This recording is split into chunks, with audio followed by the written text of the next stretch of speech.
Tell me what I'm supposed to think about this trade, and did it surprise you in any way, shape, or form, or given how plugged in you are, you knew something of this ilk was coming down the pike?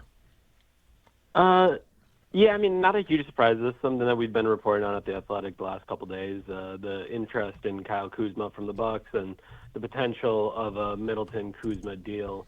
But even saying that, it is a surprise when you trade one of the greatest players in franchise history. It just is. And to be clear, that is what Khris Middleton is. He is one of the greatest players in Bucks franchise history. He's first in the franchise history in three-point makes, third in points, third in assists, seventh in rebounds. And he was the number 2 guy on the team that won a championship. So no matter how in the know you are, no matter how much you are plugged into the team, trading that guy will always be something that surprises anyone following the team. And I think that's where kind of all of this starts for me is, this is to me in many ways the story that I'm writing right now is this is the end of an era in Milwaukee. And that's not to say this move won't be successful, that the Bucks won't have success after that. You're just looking at, for the last 12 years, it has been Giannis Antetokounmpo and Khris Middleton. Giannis has never played an NBA game without Khris Middleton on the Bucks active roster. He could be hurt, Giannis could be hurt, whatever, but he's never experienced life as an NBA player without Khris Middleton. They grew up together. They fought on the practice court as they were fighting for time under Jason Kidd. They fought together against other teams as they were trying to figure it out under Mike Budenholzer. They blank and did it in 2021 when they won a championship together. And now the last few years they've dealt with injuries and haven't been able to get back over the hump as Khris has missed playoffs, as Giannis has missed playoffs, as Khris has missed time during the season, as Giannis has missed time during the season. They haven't been able to put it together, but to me, that's just kind of where all this starts. This is the end of an era in Milwaukee, and that doesn't mean the next era is going to go poorly or successfully. All I can say today is this is the end of an era in Milwaukee. Eric, would you agree that he's been criminally underappreciated by Bucks fans? Yes, I can. Why is that? I can agree with you on Why that. do you think that's the case? I mean, to me, I just think there's always going to be the desire to want more. There's always going to be the desire to, pair Giannis with this other superstar. And to me, that's always kind of been the hope. And because of it, you're just seeing you're seeing Khris put up to what I always kind of believed was an unfair standard, that, he should be putting up the same numbers as, this all-NBA player. And it's like, well, that isn't exactly what Khris has been asked to do over the years. And it's just, I don't know, it's always been incredibly interesting to me because this dude should be a legend. This dude's number will go up in the rafters. I mean, the Bucks haven't announced that, but if it doesn't, I don't know why the rafters exist or why jersey retirements exist. Because if that dude isn't getting his jersey retired, I don't know what we're doing. So as far as why, I've never understood it. I will never understand it. I think most of my career I've been referred to as a Khris Middleton apologist from many Bucks fans. And I just don't understand why I would need to apologize for someone being as great as Khris Middleton has been over his 12 years in Milwaukee. Toady. All right, Eric. Toady, as 𝙒𝙀𝙀's been known in many of the Packers circles. How do you think, Giannis as well as anyone, especially in the media, how's he taken this news? We talked with Giannis at shoot-around. I literally just got back from shoot-around. And I think, going through some of his quotes and listening to kind of what he would say is, for him, this is, to quote him, he said, for me, it's a little bit bigger than business. It's family.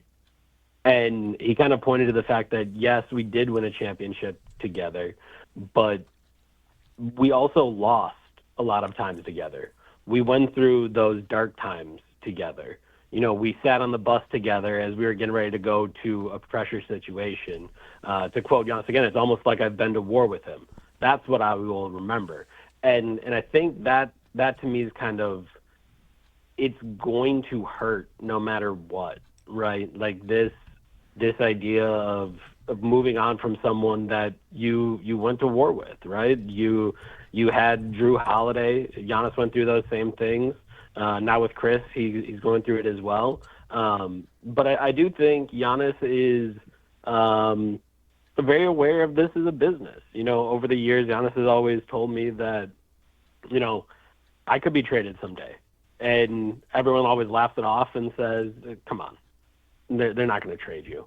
Why would they ever trade you? And then you see something like Luka Doncic get traded, and you are reminded that this is always a business. So I think Giannis is going to be hurt by all of this, because that's just how human connection works. Like, if you've been with someone every day, and as Giannis said, I've seen this guy more than my family. I've seen him more than my brothers for the last 12 years of my life. This has been the guy that I've been around the most. That's going to hurt no matter what. But Giannis understands it's a business, understands that the team is always going to be trying to look forward and do what's and John Horst is going to try to do what's in the best interest of the team. And I don't think he ever really makes a huge stink about that. He's always kind of said, like, keep me out of these decisions. If you want my input, I can give it, but these are your decisions to make. You are the decision makers, and I'm just kind of an employee. So it's going to hurt. And I think really all we can do is see where it goes from here. And a large part of that is probably going to be dependent on what Kyle Kuzma can do here in Milwaukee. Talking with Eric Name of The Athletic. He was just at Bucks shoot-around in Charlotte. He will have more on The Athletic from his conversation with Giannis and more insight into this trade. His story, along with David Aldridge and Josh Robbins, is up on the website now. Eric, you just said this will come down to where it goes from here, not just with Kyle Kuzma, but if there are other dominoes set to fall. How do you view Kyle Kuzma as a player and how he might fit into this team? And what comes next? There's still more than 24 hours before the trade deadline. Is this a standalone trade, or is there more coming, do you suspect? I think John Horst is always going to push for more. He's been a very aggressive GM over the years. Yesterday at The Athletic, I had kind of written about the number that was going to impact the Bucks the most at the trade deadline, and that was roughly $6.5 million. I think it's $6,499,639. That was how far they were up above the second apron. And if you were above the second apron, that means your 2032 first-round pick was frozen. That means you couldn't put multiple people together in a trade unless you got yourself under the second apron, which they did in this trade, which means they can now put two guys together. So if you wanted to put together Bobby Portis at $12.5 million and Pat Connaughton at $9.5 million, you could go get a player that's worth $23 million, if I did my math right there. So you can go out and kind of make those moves, which is something that was not available to them previously. So I do not believe that they're done trying to make a move. This, however, is, I think, a pretty difficult time with how complicated the CBA is to try to get moves done. So I think John Horst will try to keep making moves, but I don't actually know if he'll be able to get it done. Speaking about Kyle Kuzma, I think if you're the Bucks, you are hoping and praying that Kyle Kuzma can find the player that he was with the Los Angeles Lakers. With the Los Angeles Lakers, he was an important part of their championship team. He kind of just was a good role player and did the things that he needed to do. And that's what you have to be hoping that you're getting, because the Kyle Kuzma that went to the Washington Wizards is someone who was not a good role player, was not someone that wanted to necessarily fit inside his role. He was out there trying to show the world that he's even better than he has been when he was, a third option or a fourth option with the Lakers. He wanted to show that he could be a first option. And what everyone found is that that's probably not the best situation for him. That is probably not the best role for him. He's been incredibly inefficient since he's been in Washington. I think you're hoping that he gives you some more size. The Bucks have tried to play big all year long, so he is 6'9", has a little bit more size than Middleton. I think the other thing you're kind of counting on is the fact that over the years, Kuzma has been able to play 33, 34, 35 minutes a game. That is not something that Khris Middleton has been able to do. For as good as Khris Middleton is, as much as I believe he is a franchise legend, it's tough to get around the fact that he only played in 23 games this year, and he was only averaging 23 minutes a game. And I think when the Bucks are trying to think about how to put together a strong team and a strong postseason team, some people say the best ability is availability, and Kyle Kuzma should hopefully be more available than Khris Middleton is. And certainly at this point, maybe Khris would have gotten there by the end of the season, but I think it appears that the Bucks were kind of thinking about having a more sure thing on the floor right now, even if that sure thing maybe doesn't have the same as high of a ceiling as Khris Middleton does, but at least that floor is a little bit higher. And then I think this trade was largely about the future too.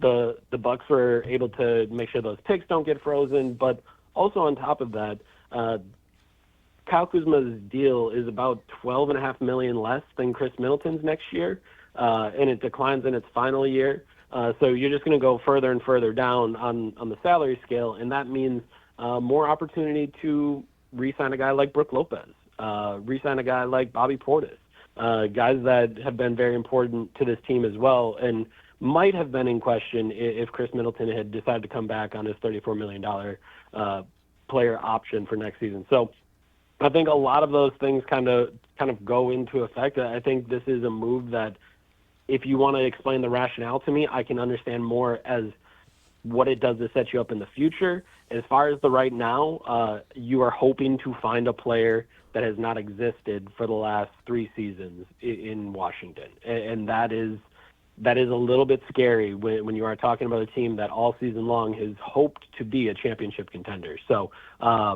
it's going to be a very exciting time to see what Kyle Kuzma can do, and if he can be that guy that he used to be when he was in a better role, a better situation with a better team.